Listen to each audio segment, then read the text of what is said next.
RT. Udah Pak, tutup lagi Pak. Iya. Setelah berita mengejutkan tentang meninggalnya Pak Jalil, sosok ketua RT yang disegani mengguncang 3 sahabat lama. Kona, Dhot, dan Peot merasa ada sesuatu yang tidak beres. Bukan hanya karena kematiannya yang terlalu mendadak, tetapi juga karena aura aneh yang mulai menyelimuti lingkungan mereka. Didorong rasa curiga, mereka mendatangi Bang Topan, RT baru sekaligus anak angkat Pak Jalil. Di sebuah warung kopi yang setengah gelap, Bang Topan, dengan wajah cemas, mengungkapkan bahwa menurut pemilik kontrakan, Pak Jalil meninggal akibat masuk angin berat.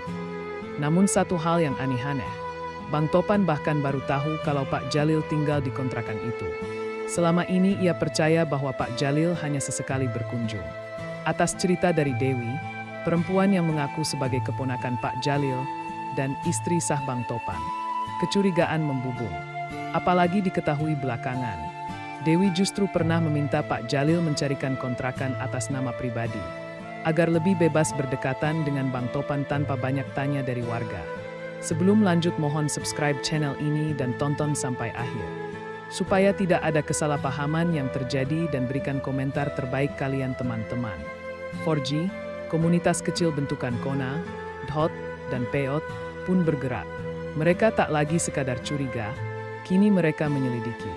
Bergabung dengan Bang Topan yang mulai merasa dikhianati. Serta Pak Rungkad, sahabat sehidup semati Pak Jalil.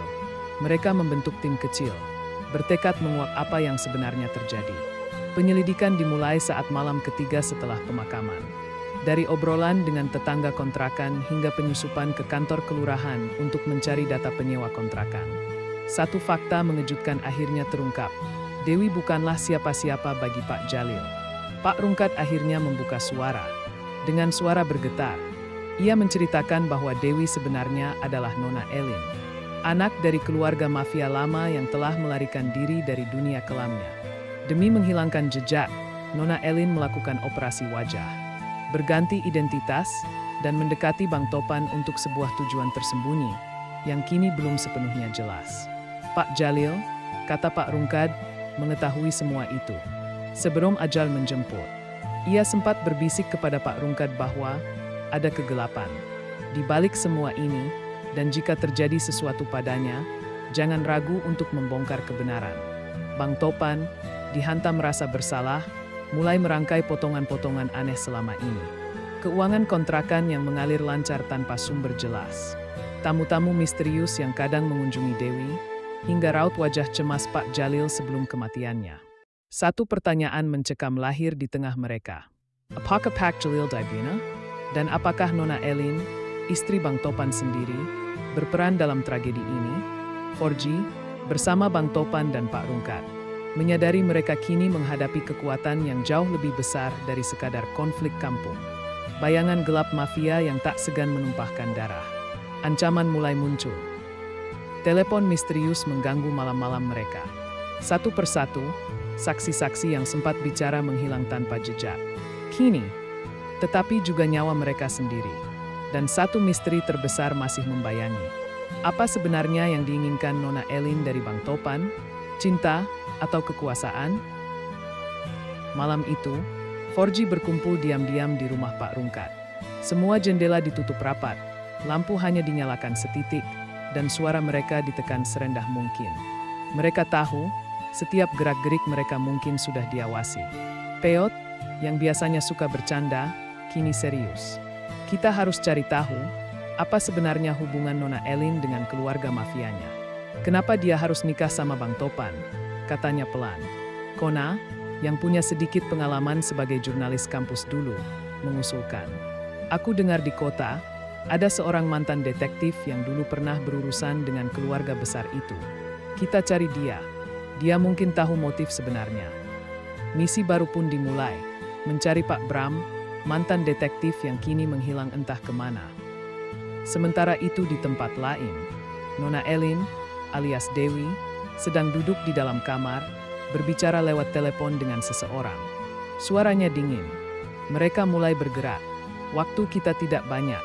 Pastikan semuanya selesai sebelum 4G menemukan lebih banyak.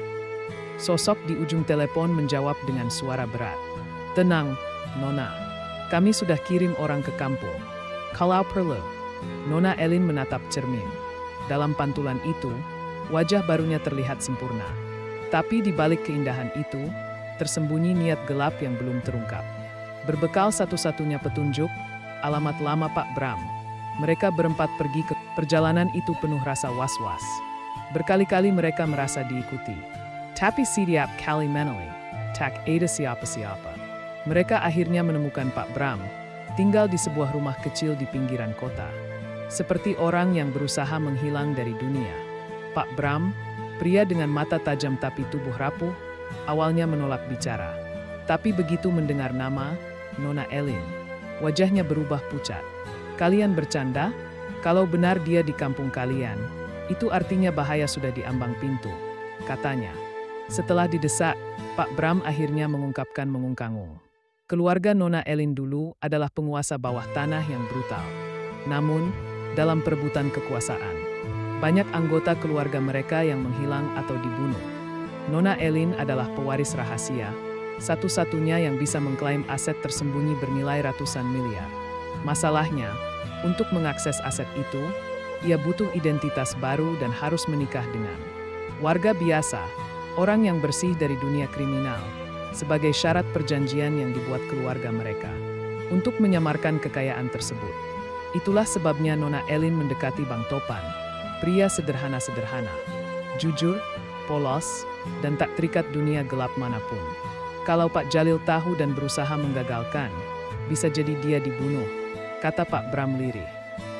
Saat itu juga, Forji sadar, mereka kehabisan waktu. Mereka harus kembali ke kampung secepat mungkin dan menghentikan rencana Nona Elin.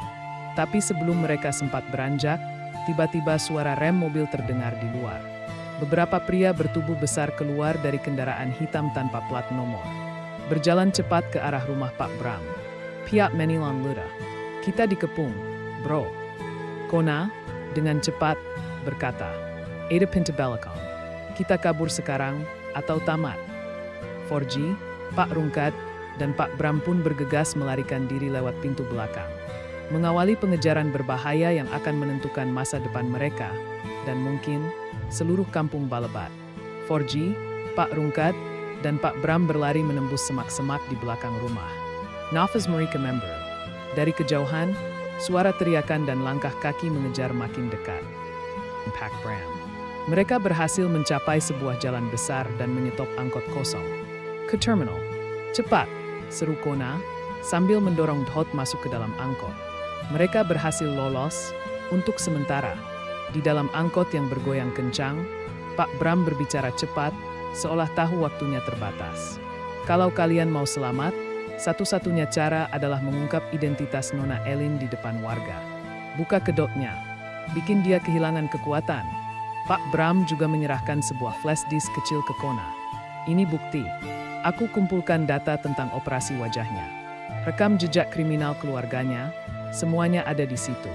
Tapi hari-hari, kalau jara ke Tanggon mereka, tamat sudah." Mereka segera mencari mobil sewaan untuk pulang ke kampung Balebat. Waktu mereka tak banyak. Malam ini, di balai kampung, Nona Elin berencana mengadakan acara syukuran kecil.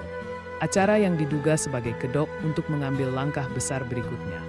Nona Elin berdiri anggun di balai kampung, mengenakan kebaya putih yang membuatnya tampak seolah-olah bidadari. Warga berdatangan, membawa makanan, tawa, dan lagu.